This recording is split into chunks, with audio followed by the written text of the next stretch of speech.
Ada orang yang hampir selalu memilih mengalah. Dalam perdebatan, mereka mundur lebih dulu. Dalam konflik, mereka berusaha menenangkan keadaan, meskipun di dalam hatinya ada rasa yang belum selesai.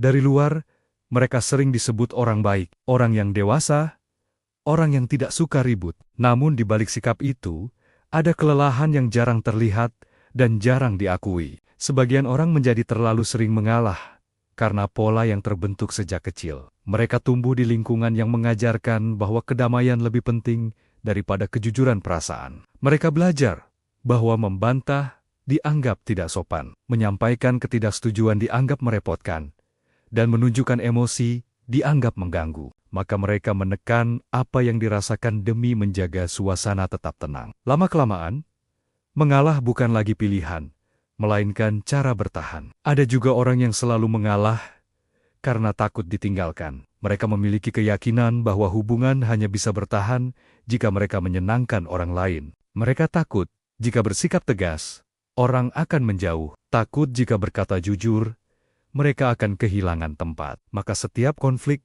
dipandang sebagai ancaman. Mengalah terasa lebih aman daripada mempertaruhkan kemungkinan kehilangan. Kelompok lain menjadi terlalu baik karena empati yang sangat tinggi. Mereka bisa merasakan perasaan orang lain dengan begitu kuat, seolah emosi orang lain menjadi milik mereka sendiri. Ketika melihat orang lain marah, sedih, atau kecewa, mereka ingin segera meredakannya. Mereka rela mengorbankan perasaan sendiri agar orang lain merasa lebih baik. Masalahnya, empati yang tidak diimbangi batas sering membuat mereka terkuras perlahan. Orang yang terlalu sering mengalah biasanya tidak marah secara terbuka.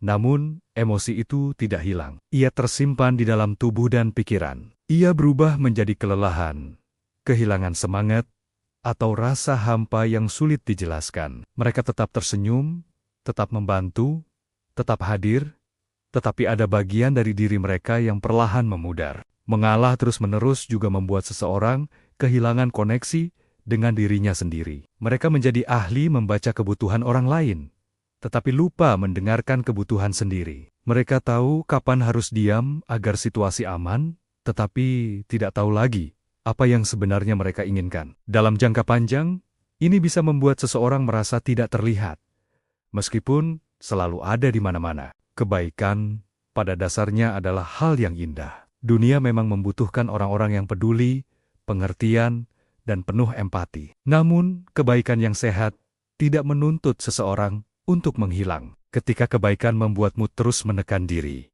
itu bukan lagi kebaikan, melainkan pengorbanan yang sunyi. Pengorbanan yang jarang disadari oleh orang lain dan sering tidak dihargai. Belajar tidak selalu mengalah bukan berarti menjadi egois.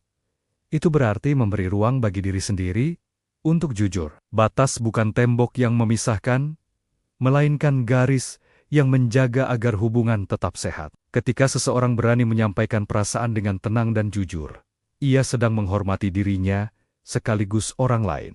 Jika kamu adalah orang yang sering mengalah demi orang lain, mungkin sudah saatnya bertanya dengan lembut pada diri sendiri. Apakah kamu benar-benar baik, atau hanya takut mengecewakan? Apakah kamu memilih mengalah karena itu nilai yang kamu pegang, atau karena kamu tidak pernah merasa aman untuk bersuara? Menghargai diri sendiri tidak membuatmu menjadi orang yang buruk. Itu hanya tanda bahwa kamu mulai hadir sepenuhnya dalam hidupmu sendiri.